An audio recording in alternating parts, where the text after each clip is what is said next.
right, so the NBA is back. We just had our full swing slate of games last night on October 23rd, and we are going to talk about all those games today. What is going on, everybody? How is everybody doing today? My name is Matt. Welcome here to the JustBallin channel. And yeah, we're just going to run through these games. Opening night was on Tuesday, but we just had 2 games to talk about in yesterday's video. Today, we are going to have 11 games to talk about. So we had 22 teams in action, and we're not going to try to overreact. It's just game 1. You shouldn't really overreact to any of these teams' performances unless it's maybe 8 to 10 to 12 games through the season, and then you can kind of figure out a trend that's going to be going on. But last night we did see a lot of maybe unexpected performances, some choke jobs, some blowout games, and honestly it's just some really good individual playoff performances, especially for 2 guys in the 2021 draft class that I think needed these starts to the season. So we'll start things off in Detroit, talking about Pacers Pistons. This game was Detroit in the first half pretty much. They ended up having a 9-point lead at the end of the first half, but then they ended up getting outscored 33-19 in the fourth quarter. So the Pacers ended up winning 115-109 on the road to start off the season 1-0. And you might be upset because the Pistons definitely could start off this season 1-0, but they are 0-1. But I thought the defense looked so much better. This was the first game with JB Bickerstaff as the new head coach in the regular season, and I thought the defense just looked a little bit different than what it did last year with Monty Williams. Cade Cunningham, somebody from the 2021 draft class, had a phenomenal game in this one. Offensively, he had 28 points, he had 8 assists. He did just go 2 for 6 from 3, but I thought looked comfortable in the half court, at least in the start of this game, and honestly in that third quarter as well. But we got the veterans on display like Tim Hardaway Jr., Tobias Harris, Malik Beasley. They had 13 points, 14 and 14 respectively, and that's why they came to Detroit to help out Cade Cunningham, take some of the load off his back. Jaden Ivey had 17 points in this game. He actually carried some of the momentum over from the preseason. Definitely could have been a little bit better and was on the other end of an ankle breaker, unfortunately. As for Indiana, Pascal Siakam was probably the most consistent offensive player here. He had 19 points, 8 of 15 from the field. Miles Turner also did a great job offensively as well, 3 from 8 from downtown. He had 20 points, 9 rebounds, and 4 blocks in this game. Great rim protection from Miles Turner. This was kind of a stinker offensively from Tyrese Haliburton. He still ended up with 15 points, but he shot 6 of 18 from the field, 1 of 9 from 3. So not the start you would want for Tyrese Haliburton, but I thought he looked somewhat better on the defensive end of the floor. So hey, I'll sacrifice that. Benedict Mathurin looked real solid off the bench, as well as TJ McConnell. I'm not going to look too much into this game right now, but I think just some notable things were that maybe we're going to see Benedict Mathurin being the starting 5 over Aaron Nesmith at one point this season. As for Detroit, I'm just wanting to see this momentum and this chemistry build up with Ivy and Cade Cunningham under JB Bickerstaff. Next game here, Atlanta, Brooklyn. Now this one was a thriller towards the end because there was a Nick Claxton hard foul on Dyson Daniels, and it was hard. He ended up getting a flagrant 2 and then was ejected. Dyson Daniels gets up and then he tries to go at Nick Claxton and tell him, hey, you shouldn't be doing that. And then a couple plays later, Cam Thomas had a really hard foul on DeAndre Hunter. It was just a hard common foul, but after what happened with Daniels and Nick Claxton, it was like, okay, what are we doing here? But honestly, it made the game a little bit more entertaining. Cam Thomas chopped 36 points, including some tough threes down the stretch. He hit 7 threes in this one to keep this game looking somewhat closer as the Hawks won 120-116. Cam Thomas, I believe, was like plus 4,200 preseason for the scoring title. Now, I don't think he gets that award because that would be insane for some team that's probably not even going to win 25 games. But Cam Thomas had a great start to the year, as well did Trae Young for the Atlanta Hawks. 30 points, 12 assists. It's just what Trae Young does. He went to the line 8 different times, so he had 16 free throws. He knocked down 14 of them. I thought Dyson Daniels looked like a great complimentary piece to Trae Young. 6 of 12 from the field, 2 of 4 from 3. And Onyeka Okongwu, 28 points on opening night off the bench. 8 rebounds as well. He ended up playing 8 more minutes than Clint Capella. I mean, I've been saying this for the last 2 years. Hopefully, we get a consistent starting Onyeka Okongwu over Clint Capella going forward. Zachary Sachet in his NBA debut had 7 points, 2 of 8 from the field, but honestly, it's just game 1. It's a long season, and yeah, I really enjoyed watching the Hawks last night. So the next game we're going to talk about is 2 more Southeast Division teams. We had the Orlando Magic go to South Beach to take on the Miami Heat, and man, the Heat's offense looked dreadful in this game. The Orlando Magic's elite defense, like this team could still be a top 3 defense in the league this year. It was on full display here. 116 Orlando, 97 Miami. Paolo Banchero had 33 points in 31 minutes, 12 of 14 from the field, 4 of 8 from 3, 5 of 6 from the line. He also had 11 rebounds as well. Franz Wagner the shot looked pretty good, actually. 23 points. He was a plus 31 in this game. 10 of 16 from the field, 3 of 6 from 3. But the three-pointers just, looked a little bit more confidence into Franz. And that's going to be the big X factor for Orlando this year. If teams cannot leave Franz open, this team could go 5 wide because Wendell Carter Jr. can knock down some threes as well. This Orlando Magic starting 5 had the best net rating out of any 5-man lineup last night with a plus 12 net rating. And that's with KCP going 0 of 5 from the field and 0 of 5 from 3. So if KCP is going to have stinker offensive performances like that and you're going to blow out teams, it's a really good sign. And man, he just came out flat. Just not a good performance whatsoever from Bam, which I did not expect. Jimmy Butler, 3 points. It was a minus 30. 1 of 8 from the field. What? Is that more on the Magic defense or the Heat offense? I think it's a little bit of both right now, and they're definitely going to have to figure things out because this was like the lowest point that they could have this year, and it was on night 1. Like the Knicks had maybe their worst game of the season on night 1. Same thing with the Miami Heat. We had the 76ers host the Milwaukee Bucks, but this game was going to be not as exciting just because Paul George and Joel Embiid missed this game. So the Bucks ended up winning by 15 as they should. They scored 42 points in the third quarter and really pulled away after a strong second quarter as well. Giannis had 25. Dame looked great. He had 30 points and he went 6 of 12 from 3. And how about Bobby Portis giving them 16 points, 70% from the field, and Taurean Prince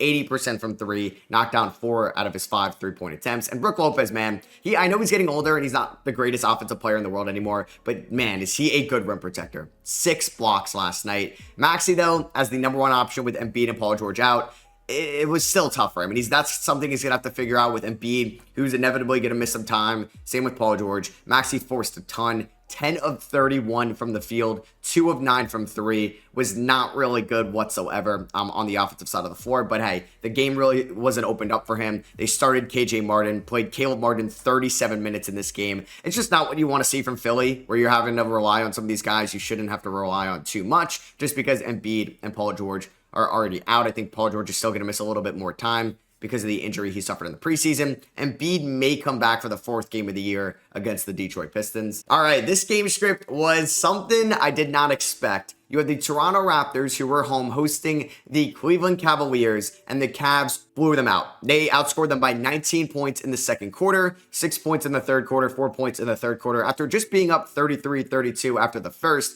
Cavs won 136-106. Evan Mobley, when I talked about in the beginning of the video, 2 guys from the 2021 draft class that had great performances. Evan Mobley was the other one. 9 of 14 from the field, was a plus 31 in this game, 25 points, 9 rebounds, 3 assists, 2 steals, 3 blocks. Evan Mobley was a stud last night, as well as Donovan Mitchell. He was super efficient. Also, Caris LeVert, Ty Jerome. George Niang also had great performances for the Cleveland Cavaliers. I thought Jared Allen was really solid as well as a rim protector. But if this is the Evan Mobley we're going to get, the Cavs can be very lethal all season long. But I will keep an eye on Darius Garland because we know he had a disappointing season last year. He got off to a rough start last night. As for the Raptors, man, they were probably the most unwatchable team last night, I think, because Emmanuel Quigley gets hurt. He only plays 14 minutes. Scotty Barnes was horrible. He was a minus 33, 9 points, 3 of 14 from the field. He was still fine as a playmaker, and I didn't think the defense looked the worst, but it wasn't to Scotty Barnes' standards right now. Grady Dick showed some flashes. Chris Boucher was fine, but like I said, when Chris Boucher was your team high in scoring, you were probably a pretty unwatchable team. I think game of the night was between the Charlotte Hornets and the Houston Rockets. The Houston Rockets had a decent lead going into the third quarter. They were up by 11 points, and then Charlotte outscored them by 7 in the third and 9 in the fourth. Charlotte ends up winning 110-105 on the road.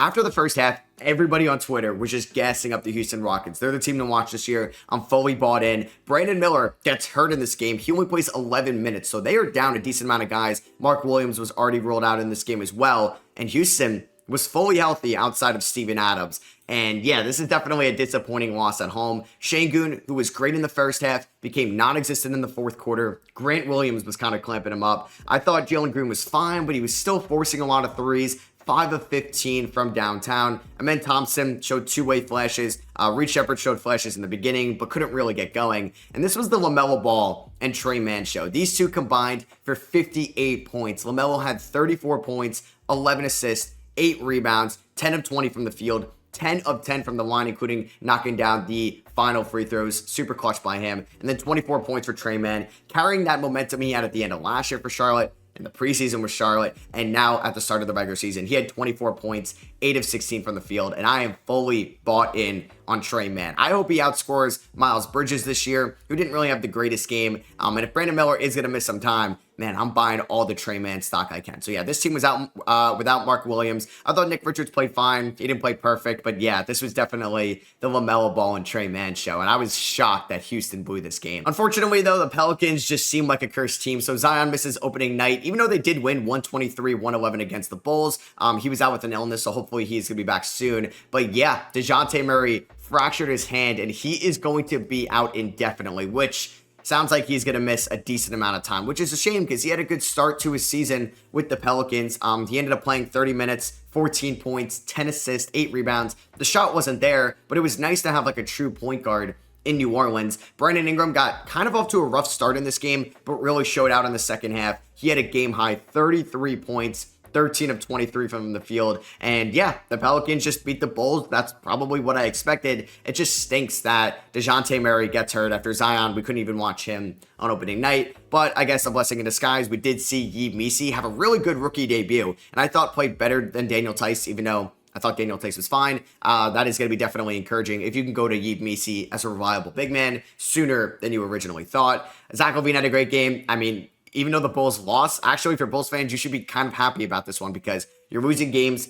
which you probably should this year, and Zach LaVine is building up that trade value. I'm sure the Clippers are watching, the Warriors are watching, the Lakers are watching, because if we can get the 2023 version of Zach LaVine throughout the first half of this season, he's going to be off the Bulls by the trade deadline, and that's exactly what they want because I'm sure Bulls fans are tired of seeing LaVine and Vucevic take all these shots. Patrick Williams wasn't great. Kobe White wasn't great. Lonzo was fine, but it's just nice to see Lonzo back out on the floor. And I thought Jalen Smith looked pretty good as well for Chicago. So yeah, that was, I think, a notable matchup between the Pelicans and the Bulls. Like a lot of talent in this game. I just don't think the game was anything too crazy overall. We had the Grizzlies beat the Jazz 126-124. The Jazz were flirting with the comeback down towards the end of the game. And yeah, this was the Santi Aldama game. He had 27 points, 10 of 16 from the field. He knocked down 5 threes, and Santi just looks super comfortable in this offense with Jaren Jackson out. And if we're going to get a year 4 jump from Santi Aldama, who was the last pick in that 2021 draft as well,